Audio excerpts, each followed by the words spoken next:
Hello good evening. अभी हम पढ़ेंगे हीट ट्रांसफर। हीट ट्रांसफर पढ़ेंगे। तो हीट ट्रांसफर करने का तीन मोड है। हीट ट्रांसफर में तीन मोड होते हैं।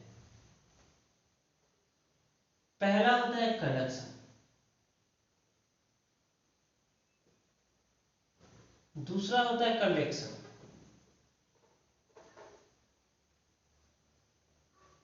तीसरा होता है रेडिएशन।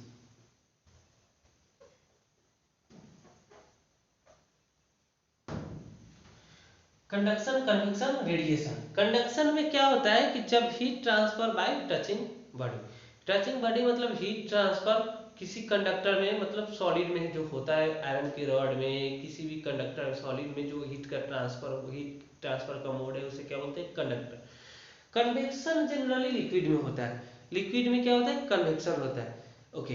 रेडिएशन क्या चीज में होता है, गैसेस में होता है या वैक्यूम्स में होते हैं। वैक्यूम मतलब जो हमारे सन से हीट आती है वो किस फॉर्म में आती है, रेडिएशन के फॉर्म में आती है।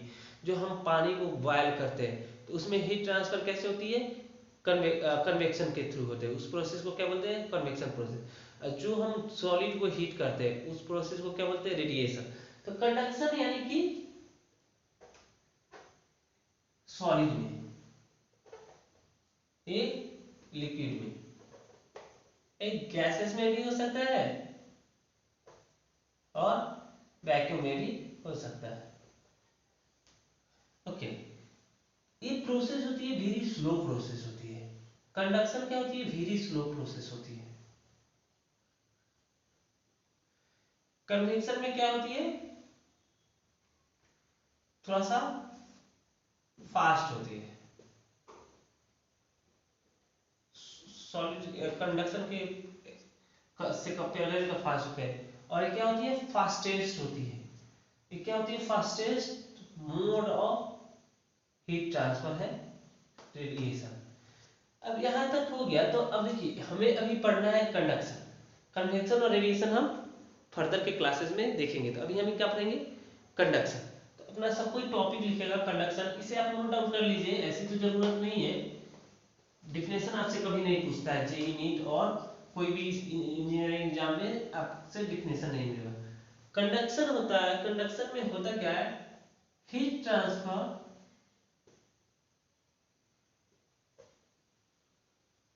Due to molecular collision.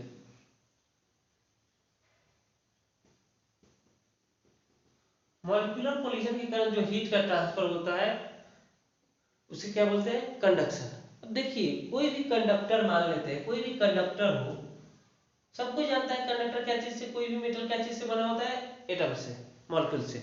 इस कंडक्टर में घटक के पास मॉलिक्यूल्स होंगे, ऐसे मॉलिक्यूल्स बिलियंस ऑफ मॉलिक्यूल्स होंगे, बिलियंस ऑफ बिलियंस मॉलिक्यूल्स होंगे।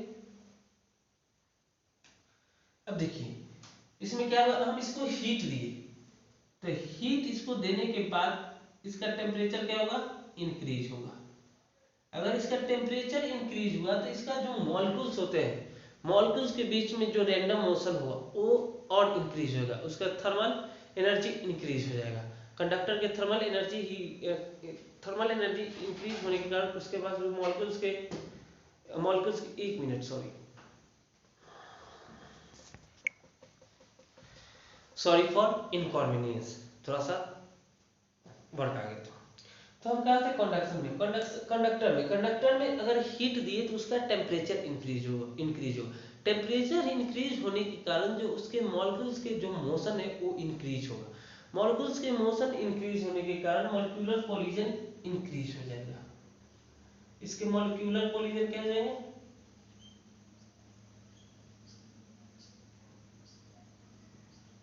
मॉलिक्यूलर कोलिजन इंक्रीज होगा। मॉलिक्यूलर कोलिजन इंक्रीज करने का इसका जो काइनेटिक एनर्जी है वो इंक्रीज कर जाएगा। देखिए एक ही बात याद रखिएगा, जो अपना कंडक्टर होता है, कंडक्शन प्रोसेस में एक्चुअली मॉलिक्यूल्स का ट्रांसफर नहीं होता है, बल्कि उनके कोलिजन के कारण जो थर्मल एनर्जी इंक्रीज होता है उसका ट्रांसफर होता है, फ्लो होता है। तो लिख लेते हैं, स्टार बना के लिख लीजिएगा, नो मॉलिक्यूल फ्लो या transfer, only only energy, thermal energy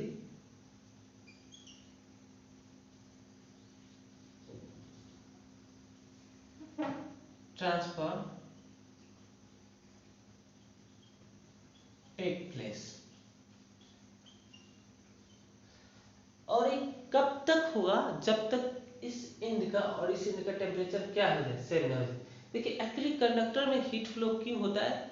heat flow क्यों होता है? Due to temperature difference. Heat flow होता है, हीट ट्रांसफर होता है ड्यू टू टेम्परेचर डिफरेंस। इसका T1, इसका T2 मान लेते हैं। हीट ट्रांसफर होता है ड्यू टू टेम्परेचर डिफरेंस। चलिए हम थोड़ा सा इसको आगे और यहाँ पे हम बढ़ते हैं। यहाँ तक आप नोट डाउन कर लीजिए, आगे हम इसमें इंक्रीज करते हैं।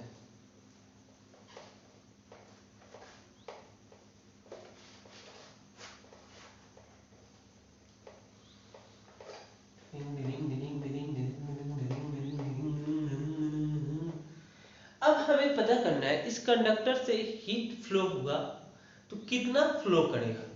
ओके, तो एक बात बताइए, एक कंडक्टर था, एक कंडक्टर है,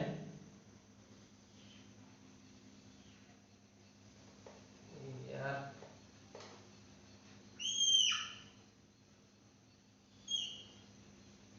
इस कंडक्टर का लेंथ L है, एरिया A है, टेम्परेचर यहाँ पे T1 है, यहाँ पे T2 है।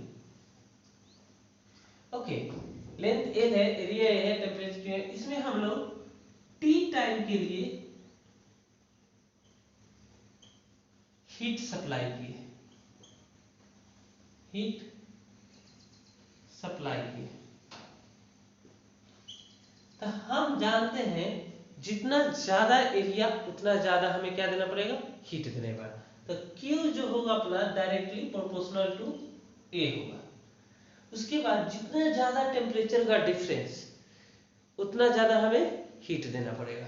तो Q is directly proportional to delta T, temperature difference. अब इसमें एक और बात करते हैं, हम कितना देर के लिए हीट दे रहे हैं। अगर ज्यादा समय के लिए देंगे हीट तो कंडक्टर क्या होगा, ज्यादा हीट होगा। तो Q is directly proportional to time. लेकिन एक बात रखिएगा, जो Q है अपना हीट है वो इनवर्सली प्रोपोर्शनल टू लेंथ होता है। अगर लेंथ छोटा तो हमें Q क्या करना पड़ेगा, ज्यादा देना पड़ेगा। लेंथ बड़ा तो Q का ट्रांसफर क्या होगा, कम। तो Q is directly inversely proportional to 1/लेंथ। अब इन सबको कंबाइन करके, सारे को कंबाइन करके इक्वल करने के बाद हमें एक प्रोपोर्शनलिटी कांस्टेंट देना पड़ता है। तो Q is to K A del T small t upon L। K क्या होती है, थर्मल कंडक्टिविटी होती है। थर्मल कंडक्टिविटी पे हम चर्चा करेंगे, पहले हम इसको सारे टर्म को लिखते हैं। थर्मल कंडक्टिविटी मटेरियल का अपना अपना होता है, मटेरियल पर डिपेंड करता है, मटेरियल टू मटेरियल वेरी करता है। जैसे आयरन का थर्मल कंडक्टिविटी कुछ और होता है, कॉपर का कुछ और होता है, जिंक का कुछ और होता है, सिल्वर का ज़्यादा होता है, सबसे कम 0 होता है, कम से कम वुड का, लकड़ी का, वो सब देखते रहेंगे। क्यू क्या होता है, amount of heat, amount of heat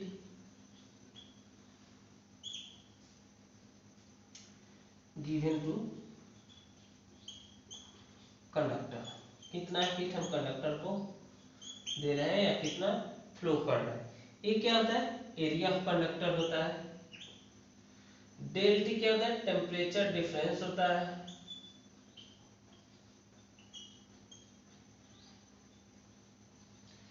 T क्या होता है, टाइम होता है, हम कितना देर के लिए इसे देते हैं। एल क्या होता है, लेंथ ऑफ कंडक्टर होता है।